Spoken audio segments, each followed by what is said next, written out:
Welcome to UPlift Black. I'm Shelly Skinner, president and founder of UPlift Black. We're on a mission to increase the visibility and showcase the contributions of Black people living in Canada. Today, my guest is Courtney Peters, managing director and very new best friend of UPlift Black. Hi, welcome, Courtney. Hello. Thanks for having me. Thanks so much for coming. This is a big deal. It's kind of, our brand new baby with UPlift Black. And I wanted you to just kind of explain what it feels like to be here today. If you would have asked me in June if I would be here today, if you would have asked me maybe 3 weeks ago if I would be here today, I probably would have said no. So it's amazing how fast everything has really come together and the momentum that we have behind us. And when you say momentum, you're talking about the Black Lives Matter movement happening right now? Mm-hmm. Yeah, I think because of COVID, it created the perfect melting pot and pressure pot that everyone was feeling the effects some way, somehow, that because of COVID, I think that's why we have so much momentum now with the Black Lives Matter movement and everyone else stepping in and showing up finally. Yeah, you think it was because we were all stuck at home? Like watching online on our phones, like plugged into the social networking and understanding that there's some things happening here. I think that's what's so great about social media. It's allowed us to expand our knowledge outside of our own communities, our own little small circles. And I think that usually you're only able to do that through travel, which is a privileged thing, right? So tell me a little bit about your experience. Okay, so you were there. Where were you when you found out about George Floyd and what had happened? I was at home, and I've never watched the video. To this day, I've never watched the video because I've never needed to watch the video. So I was at home, and I just saw so many people on social media blowing up, talking about it. Like, did everyone see that cop that knelt on the man's neck and killed him? And stuff like that. And then people are just like, I watched the video and the cop was like directly looking at the camera at the time. Like, he did not care that it was broad daylight, that he was being filmed. So I was at home, and then that whole week was just like a roller coaster, and it just broke me and shattered me into like a million pieces, and everything that I thought I dealt with growing up came back to me. And it was just confronting, and like, you couldn't look away, you couldn't turn away. You go on any social media, that's the first thing you hear or see. Like, there was just no escape from it for once. Absolutely. Absolutely. I think a lot of people had very similar experiences, this idea of being somehow re-traumatized by a stranger's experience, and how shocking that was. And I'm not sure if the community really, like people outside of the Black community, fully understood what that did to us. It was like a wave had hit, and everybody had been like, why have we been complacent for so long? Why have we stayed quiet for so long? This keeps happening. This keeps happening to us. I think that before we continue, we should talk a little bit about who you are, where you came from. Tell us a little bit about Courtney. Okay, so I was born in the Alliston Hospital, and then I grew up in Barrie. My mom's side of the family is Polish and Scottish. So my grandparents were actually born in Saskatchewan. They're first generation Canadian. And then they came over to this area because my grandpa was in the military at the time and got posted to Borden. And then once my grandpa left the military, he started a business with my grandma, and it was a family business. A lot of people in the Barrie area would know them, A&M Super Food Store. The last location they had was on 320 Yonge Street. And so my family has been in this community for a while, has been building up this community, helping out where they can. And then my dad's side of the family, he came from Jamaica. And so I was born, obviously, here in Canada. He was born in Jamaica. He came over. And then my mom and him met and then had 3 kids. I'm the youngest of 3. So I have an older sister and an older brother. But most of the time I grew up with my white family. So I was always with my grandparents, my mom, my cousins sometimes. And then growing up in Barrie, I was surrounded by white people all the time, which was fine. But most of the times if there was like colored people or Black people at this school, like especially in elementary school, sometimes it was me, my siblings, or then like a couple other kids here and there. But majority of the time, we were the majority of the colored people. Yeah. Yeah. Absolutely. So what was that like, just being here and being like in a community where you were one of the few people of color? It was weird because like through my white side and like my white family, like they accepted me, like they made sure that like they would fight for me.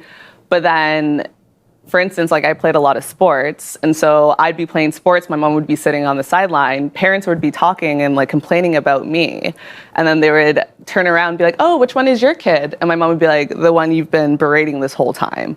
So people wouldn't associate her as my mother. Yeah. And like there was multiple times like we both were just like, no, she's my mother. She'd be like, no, that's my daughter. Yeah. And like there was points where like my mom had to bring like my birth certificate and like stuff like that just to like prove that like she was my mother or like stuff like that. So it was a weird experience to like always have to be like, no, that's my mother. And my mom's like, I have scars. Like, I'm sure that's my daughter. Like, but it was weird. To spend your entire life having to validate your existence simply just by that is who your mom is. Like something just as simple as that is just astounds me. But so that must have been very difficult. And you talked a little bit about, like you stated, your family had to fight for you. Mm-hmm. So what did that mean? What do you mean fight for you? Why would you have to fight for a child? Right?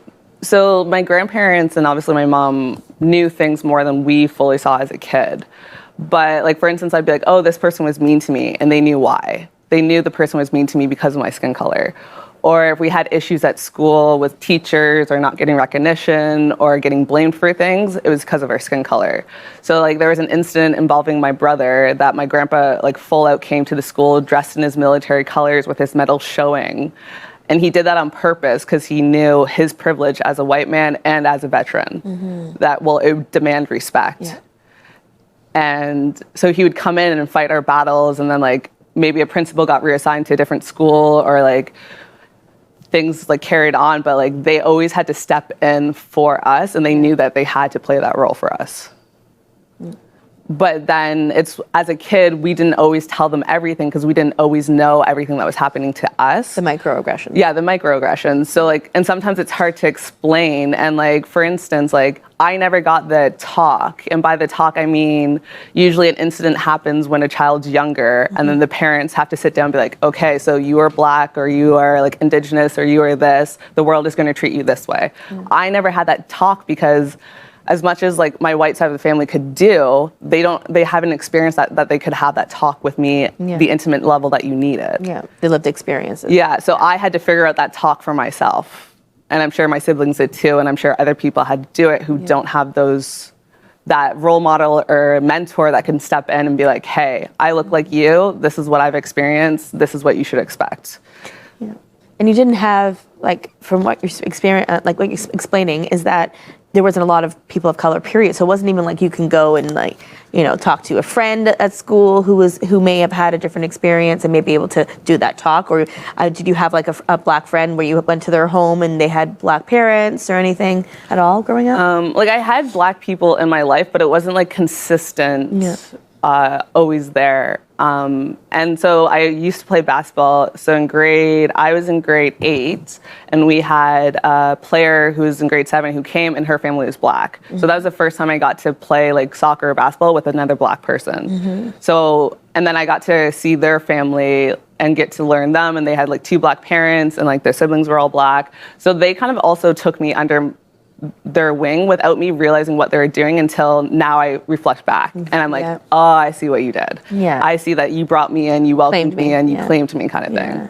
So like I had moments like that, but like at that time I still didn't have like the talk like blah, blah, blah. But also at that time I've already experienced so much that I didn't need the talk anymore. Absolutely. Yeah.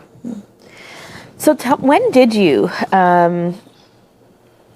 did you always feel Black pride? I guess that's really kind of what I want to ask. No. It's probably taken me like this last 6 months that I finally fully welcomed and like am comfortable in my skin. Because being biracial or mixed, like I used to tell people I'm the best of both worlds, like white and Black. And like for me, I know it's easier because I'm like a split. Whereas like I know some people are a lot more mixed. Yeah. But like I felt like I was in the middle of a tug of war, but no one was pulling on either side. Because I'm too white to be Black, I'm too Black to be white. So like no one claimed me. And if anything, I know my presence pisses people off the most for the fact that like a black man and a white woman had a child together. How dare they? So that alone. So like, Yeah. so like I felt like ostracized or pushed out from like the white community and the black community. Absolutely. Because it's not just like, oh, white people aren't accepting. Like, we have our own issues within the black community that, like, for instance, I went to university in Australia. I'm 18. I meet my friend from Zimbabwe, and she's like, you're not black. And I was like, wait, what? I've been black my whole life. Yeah, like, and now you're like you got judged, literally racialized and treated like crap because you were black in Canada, and all of a sudden you read a black person, you're like, hey, sister. And she's like, you ain't black? Yeah. And you're just like, what? And like, I was like shocked. I was like, and I just took that internally, and I was like, okay, so if I'm not black, what am I? Yeah. As like the world, depending where you are in the world sees me as black. I was like, in Canada, I got treated as black. When I was in Australia, I got treated as black. So, but then like to black people, they're telling me I'm not black. Then I'm like, so where do I actually belong then? If you don't want me, they don't want me, like who wants me? And the first time I've actually ever felt claimed is I did a volunteer trip to Fiji for 6 months. And when they first, and we were up in like the Wasauers and the islands. So it's like about a 5-hour boat ride from the main island. And when I went to the school and I was like walking around and like we were in a village, the village women would like ask like our leader, be like, who's the Canadian Fijian? Who's the Canadian Fijian? And I never shared this with people at the time, but I was just like, oh, that's amazing. I was like, they honor that I'm from Canada, because I never get honored that I'm from Canada. Like, they honor that I'm from Canada, but they see me as them. They're like, no, we're claiming her. She might be Canadian, but she's Fijian. Like, no, she we looks got her. just like her. Yeah. So like, and that was at the age of 24. Yeah. So the first time in my life that I felt claimed, I was 24 years old. And I felt like I had a home. And it wasn't even through the community that you were hoping to be claimed by. Yeah. Like, and it was like unexpected. It was just like, who's the Canadian Fijian? And I was like, that like just changed like my life. And I was so happy. But it was like a moment that I didn't even share with a lot of people, because most people would be like, oh, okay, I've never felt that way. Or maybe they have. Because I know like people feel like isolated and lonely. But isolation and lonely is not the same feeling of not feeling claimed, not feeling wanted. Absolutely. Yeah. So we talked a little bit about feeling unclaimed within the black community. So I think it's important that we kind of share with the audience what colorism is and kind of why it exists. Did you want to explain just kind of like what you know about, colorism within the black community? So colorism essentially is the lighter you are, the better you get treated. The darker you are, the harsher the world is to you. And that can even be like lighter black people are harsher to darker black people. It's not just outside of the black community. And because of like, for instance, like I listened to Trevor Noah's book, Born a Crime, and he explains it so well. And when I went to South Africa, I finally understood why I am seen as colored, because that's how they class people as. So like the blacks are like down here, and then you might have like the Indians, the Asians, and then you have the colored people, and then you have the white people. So the colored people are told, ooh, you're almost white. You're almost there. Like, if you didn't have too much black in you, we could accept you as white. Yeah. And then to the black people who like have been put at the bottom, they hear that and they see me and they're just like, oh, it's because of you we're down here. Yeah. We're treated this bad because we're black, and oh, we're holding you back? Yeah. Oh, sorry for that. So like I get it from so many different stances, but it's just like, I'm not the problem. Yeah. I'm not the issue. Yeah. I'm struggling just as much as you are. Exactly. Let's come together, because I'm not saying your struggles are harsher or worse or less or whatever. Everyone has their struggles. Everyone can handle what they can handle. But our struggle is rooted in anti-black racism and systematic oppression. Yes. And it doesn't matter whether you're that complexion or this complexion or darker complexion or even lighter, straighter hair, lighter eyes. It's still rooted in oppression and anti-black racism. So we're all on the same boat. Yeah. Yeah, absolutely. And I remember in grade 9, I did a Spanish exchange to Costa Rica, and then I came back, and I was in the sun by the equator for like a solid week. So I came back darker, because yes, black people can tan. Yes, they can get darker. Yeah. That's a thing. And I remember one of the guys that I was like friends with, he was like, oh my God, Courtney, you're like black. And I was like, oh my God. I was like, I'm gonna call my mom. She's gonna be so mad at me. But it's like, wait, what did you see me as before? Exactly. And why when black people tan is such a big deal? Nobody, like, like, what's the big deal if we get a little bit darker?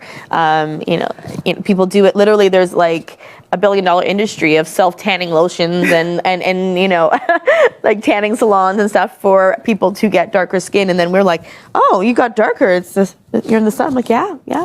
My complexion can still get darker. Yeah. And it's okay. Yeah. But it's, that's what it is. It's all about that. It's like, why would somebody who's Black want to be darker? Yes.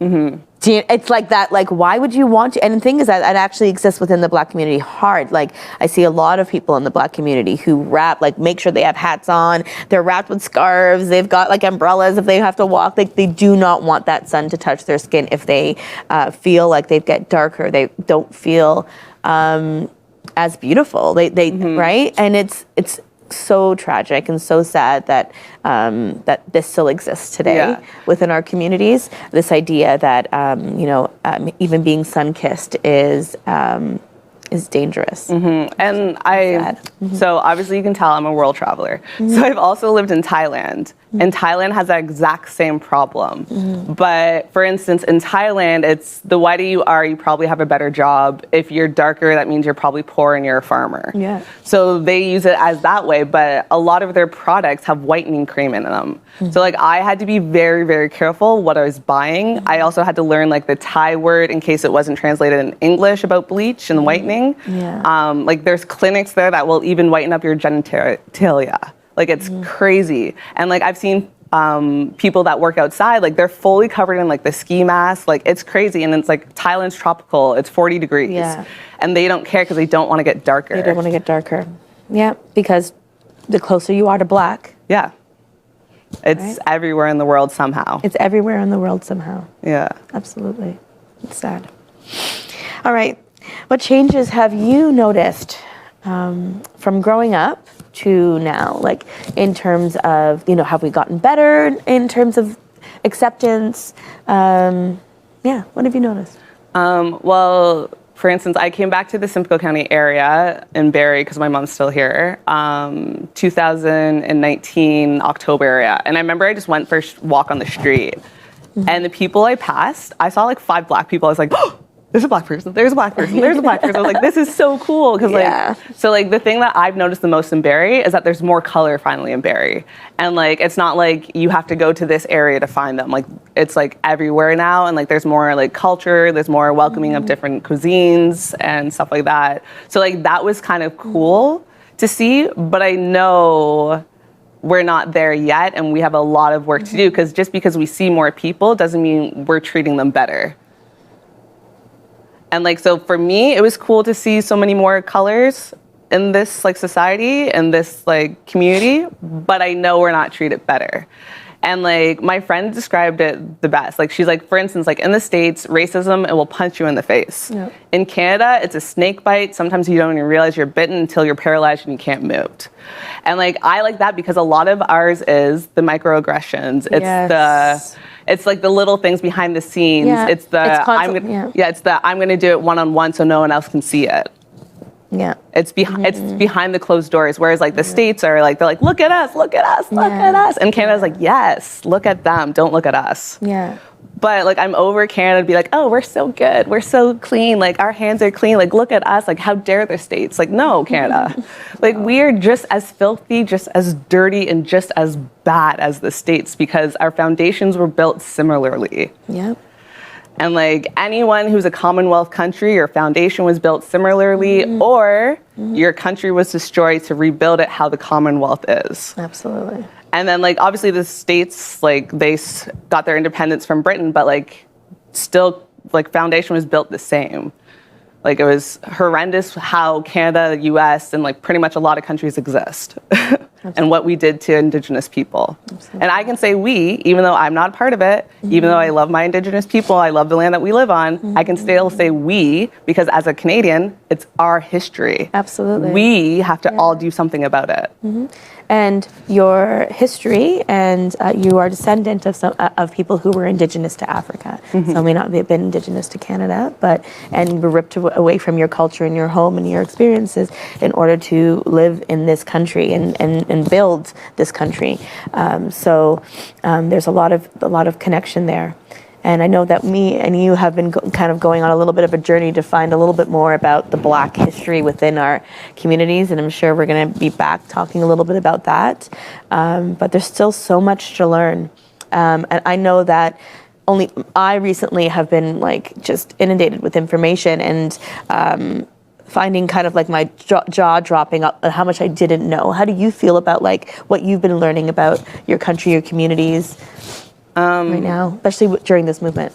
A lot of so when this first happened, like before like June 4th, when the protest in Barrie happened, I was like, I feel like I should be doing more. I should be reading more. I should be reading more. Every time I was reading something, I was like, oh, I know this. Oh, this is nothing new. Oh, okay, now I know what the term is called. Yeah. And so a lot of it was also like, I was like, oh, cool, I'm a statistic. I'm a statistic. I'm a statistic. Everything that happened to me was not a one-off. Exactly. If you know briefly of my history, if you go on the bio on our website, I talk about how I'm experienced sexual violence. And so I experienced sexual violence between the ages of 10 to 13. That is a child. Yeah, as a child. I got brought into the police station when I was 14. I was a child. I was forced to testify in front of my abuser at the age of 15. I was a child. When I was on that stand, I was not treated like a child. I was treated like I was at least 18 plus. I was treated like I was an adult. But we're talking about when I was 10 and 13. Yeah. Regardless of I was 15, I'm a teenager.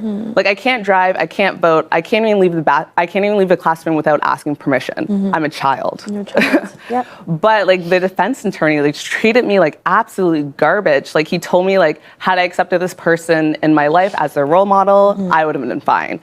And then he tried to blame me because like my father wasn't in my life, and like it was just all this crazy stuff, and like he was saying it was my fault, I wanted it, all that stuff. And I was like treated and I spoke to like I was an adult. And then even the prosecutor at the end, because I was crying and then I stopped, and he was like, I'm so happy for you that you stopped crying. Like that showed so much strength. But he's like, within the same sentence, he's like, but for the case, I wish you would have kept crying.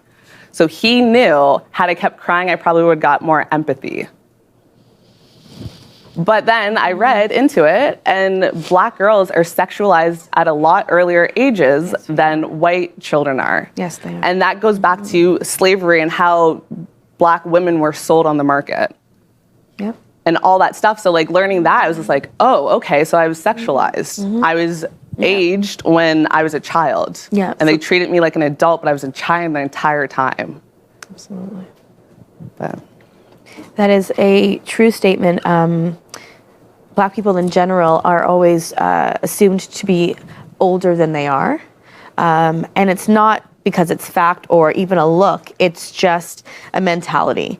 You can even just see it on headlines, and when they talk about like a 16-year-old young black man, they'll say words like man as opposed to boy, but if it's a white person around the same age, they'll say, oh, young youth or white youth or young white boy. Like they'll change the way they speak to garner more sympathy towards white people than they would Black people. It's like, oh, they're 16, so they're almost an adult then, as opposed to 16 and still a child, right? And it's the same thing when it comes to bodies and sexuality.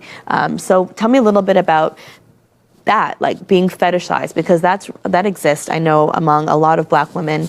Have you ever felt fetishized? Yes, by multiple communities. So like, for instance, if I try to date and like it involves like a white guy, I've gotten multiple messages be like, oh, have you ever been with a white guy before? Like, I've never slept with a Black girl. Like, you can be my first. And I'm like, no, thank you. And then I've dated people or like gone out with them, and then I realized they only went out with me because of my skin color. Like I had someone afterwards, after like we ended, and he was like, oh yeah, now I have to go date and bond in Toronto again because I hate white women. And I'm like, do you think that's attractive to me? Like, do you think? And then that's when I was like, wait, Yeah. You only dated me because I was black? Yeah. I was like, that's disgusting. I was like, hating women in general is not a turn on for me. Like, I don't care what color they are. And then like, when I was in Australia, I had a lot of like, black men after me, and there was a rumor going around saying I didn't like black men. So a group of guys made it a game and a challenge and a bet to see who could sleep with me because I was mixed. And there's like, ooh, I've never slept with like a mixed girl before. So I was exotic on both sides. And I'm like, when can I stop being exotic? I was like, I grew up in Barrie, Ontario. Like, Barrie is the least exotic place I would ever think of. But even the word exotic, it's like, why? Like, why am I exotic?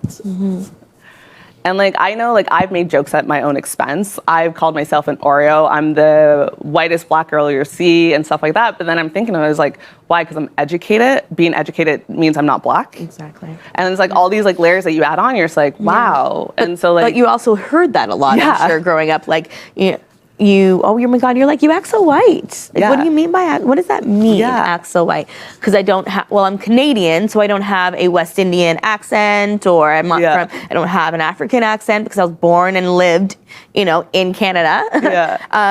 So does that mean I'm acting white because I don't have an accent? Yeah. Like, so that is like, so that's kind of one of the things that happens, this idea that acting white is being educated and not having an accent. It's the most ridiculous thing. And it's like, also like, I grew up playing sports. Like, I played soccer and basketball at high levels. Before I even got into high school, I knew I was done with sports because of how I was treated in sports. Because like, the black athlete does get celebrated, but then we're only seen as an athlete. And like, people are just like, oh yeah, of course you're good at sports. And I'm like, no, you don't know, of course I'm good at sports. You can't look at me and say, of course I'm good at sports. I was like, I'm good at sports because I dedicated my life to play sports. I gave up hanging out with my friends to play sports. Like, I put in blood, sweat, and tears, and then someone's just like, oh, black people are faster because they have an extra fiber in your leg. But because you're half, you only have one fiber. Only one leg is faster. And so like, I was dealing with all those comments all the time, and I was just like, Does anybody else in the sports industry get have so much eyes on them as to why they are what they are, other than them being trained in that particular sport, and have it's a training plus a natural ability, yes, that pairs with it, but it also is access. It's like not everybody can be in sports, and just this idea that it's just really unfortunate. But I think what happens is, this happens in our education system as well. From young, because you are black, then you're like, oh, well, you can play on that sports team, or we need somebody to play soccer. Instead of like, hey, why don't you join the debate club? Or you're black? Yeah, you should join the debate club. You'll never hear them assume that blacks can do anything intellectual. It's more they can do things that are physical. Right? And that stems from us being physical labor workers as slaves. So it's that mentality. And it's like, when are the people going to realize that it has been embedded in you to believe these things that are untrue because of oppression, because of what we've been put through in as a society?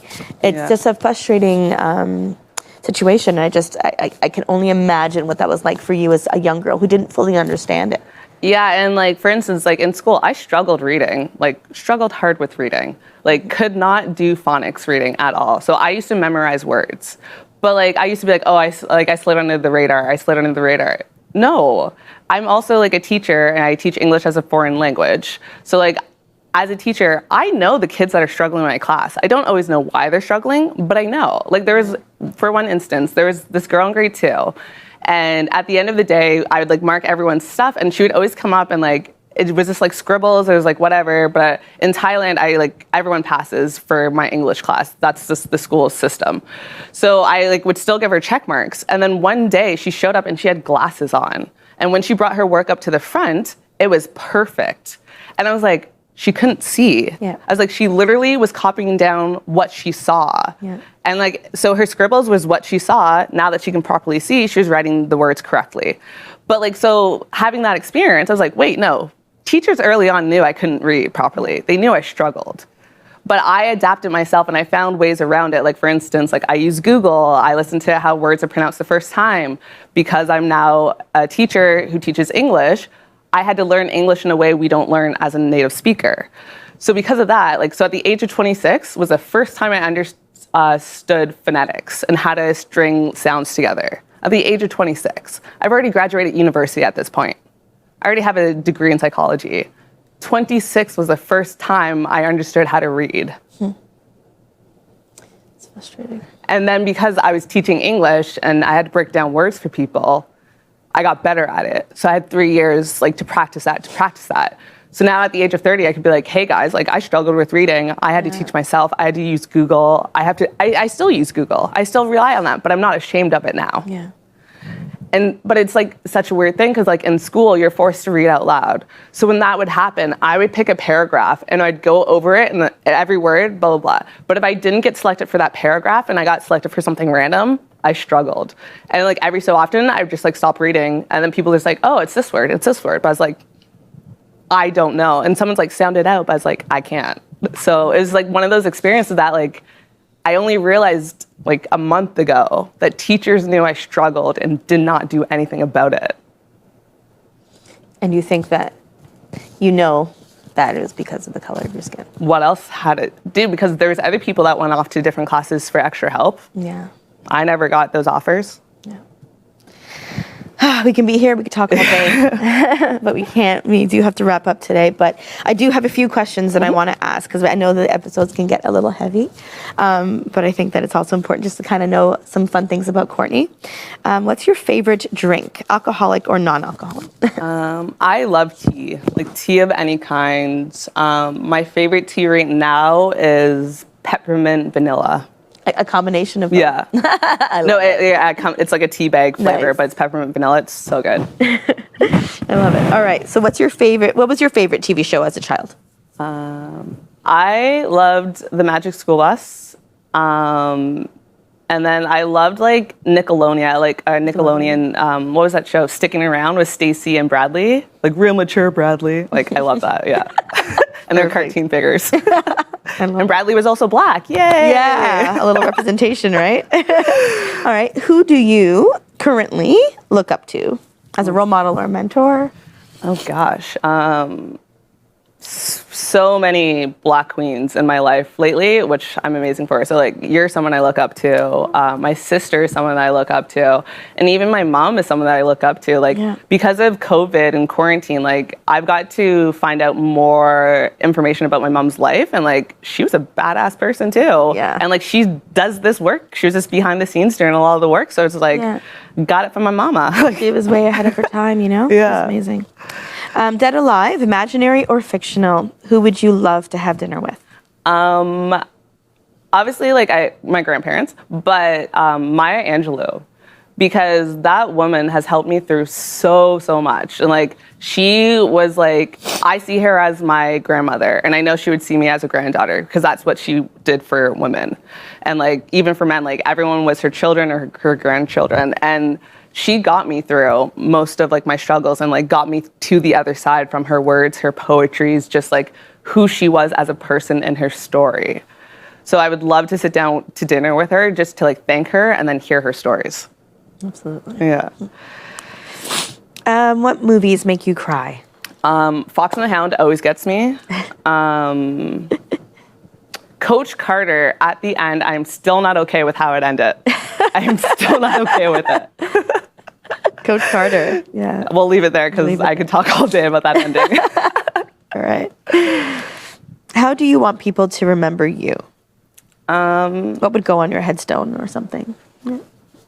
Someone who cared and who tried to help as much as she could. And I think the fun part about right now for me is people are finally seeing how much I really struggled and how much trauma I experienced in my life that they had no idea with. Because I'm a high-level functioner regardless of what's happening in my personal life. Yeah. So it's kind of cool that people are just like, wow. Like, wait, you helped me through this, and this is what you were going through at the time? Yeah. So like, I would love people to remember me of someone that always helped and that would drop things for people to help. What does Courtney do for self-care? Ooh, that's a good question.